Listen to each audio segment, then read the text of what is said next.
ഞാനുള്ളത് San Marino എന്ന് പറഞ്ഞ രാജ്യത്താണ്. അപ്പോൾ സാൻ മരീനോ കോട്ടകളിലൂടെ ഞങ്ങളിങ്ങനെ നടക്കുകയാണ്. ലോകത്തിലെ 5ാമത്തെ ഏറ്റവും ചെറിയ രാജ്യമാണ് സാൻ മരീനോ. അപ്പോൾ ഇതിലെ വിശേഷങ്ങൾ ഒരുപാടുണ്ട് നിങ്ങളോട് പറയാനും കാണിക്കാനും. അപ്പോൾ ആദ്യം ഈ സാൻ മരീനോ കോട്ടകളിൽ നിന്ന് തന്നെ നമുക്ക് തുടങ്ങാം. അപ്പോൾ ഞങ്ങളതിന് ടിക്കറ്റ് ഉണ്ട്. 8 യൂറോ ടിക്കറ്റ് എടുത്താലാണ് ഇതിൻ്റെ അകത്തേക്ക് കയറാനായിട്ട് പറ്റുന്നത്. ഇവിടെ ഇതൊരു ചെറിയ രാജ്യമാണെങ്കിൽ തന്നെയും മറ്റൊരു രാജ്യമാണെങ്കിൽ തന്നെയും ഇറ്റലി ആയിട്ടാണ് ഇതിൻ്റെ ബോർഡർ ഉള്ളത്. ഇവിടേക്ക് വരാനായിട്ട് ട്രെയിനോ അതുപോലെ തന്നെ എയർപോർട്ടൊന്നുമില്ല. വണ്ടിക്ക് വേണം വരാൻ. അതുപോലെ തന്നെ ഈ കോട്ടകളുടെ മറ്റൊരു പ്രത്യേകതയാണ് ഉപരോധന സമയത്ത് ആളുകൾ ഇവിടെ അഭയം പ്രാപിച്ചിരുന്നു. ചില മുറികൾ 1970 ഒക്ടോബർ കാലഘട്ടത്തിൽ കൂടുതൽ ശിക്ഷ അനുഭവിച്ചിരുന്ന തടവുകാർക്കായി ഈ ജയിലായി ഇത് ഉപയോഗിച്ചിരുന്നു. അതിൻ്റെ ഭാഗങ്ങളും നമുക്ക് ഇതിനകത്ത് കാണാം. ഇതിൻ്റെ ഏറ്റവും മുകളിലേക്ക് എത്താനായിട്ട് ഒരു ഗോവണിയിലൂടെ കയറി വേണം എത്തിച്ചേരാനായിട്ട്.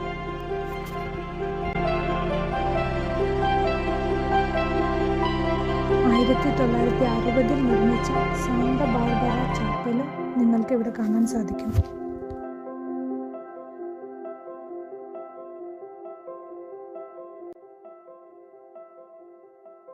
അതുപോലെ തന്നെ അവസാനത്തെ യുദ്ധകാലത്ത് ഉപയോഗിച്ചിരുന്ന പീരങ്കികൾ മറ്റ് സാധനങ്ങളും ഇവിടെ സൂക്ഷിച്ചിട്ടുണ്ട്. ഇവിടെ നമുക്ക് 3 കോട്ടകൾ കാണാം. അതിൽ 2 നമുക്ക് പാസ് എടുത്ത് കയറി കാണാവുന്നതാണ്. 3ാമത്തെ കോട്ട പൊതുജനങ്ങൾക്ക് സന്ദർശനത്തിനായി തുറന്നിട്ടില്ല. മാത്രമല്ല ഇത് പുറത്തുനിന്ന് മാത്രമേ നമുക്ക് കാണാനായിട്ട് സാധിക്കൂ.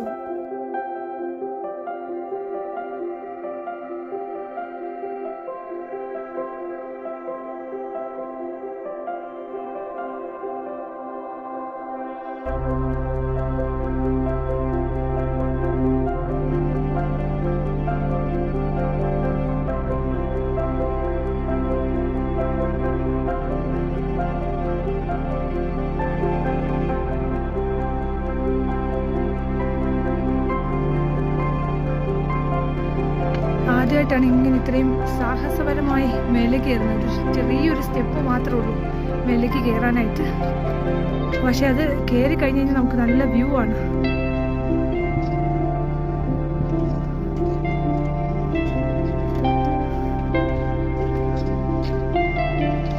പ്രായമായവർക്ക് കുറച്ച് ബുദ്ധിമുട്ടായിരിക്കും കയറാനായിട്ട്. ഇനി ഒരു സ്റ്റെപ്പ് കൂടെ നമുക്ക് മുകളിലേക്ക് കയറേണ്ടതുണ്ട്.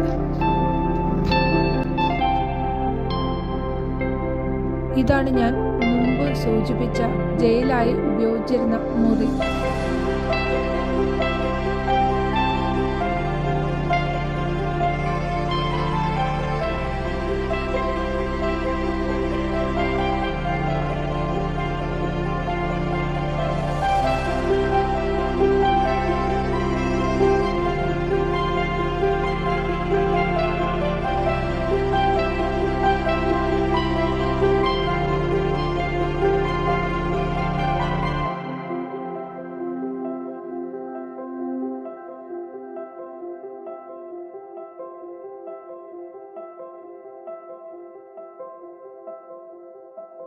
അപ്പോൾ ഇതിൻ്റെ ഏറ്റവും മുകളിലെത്തിയിരിക്കുന്നത് കേട്ടോ.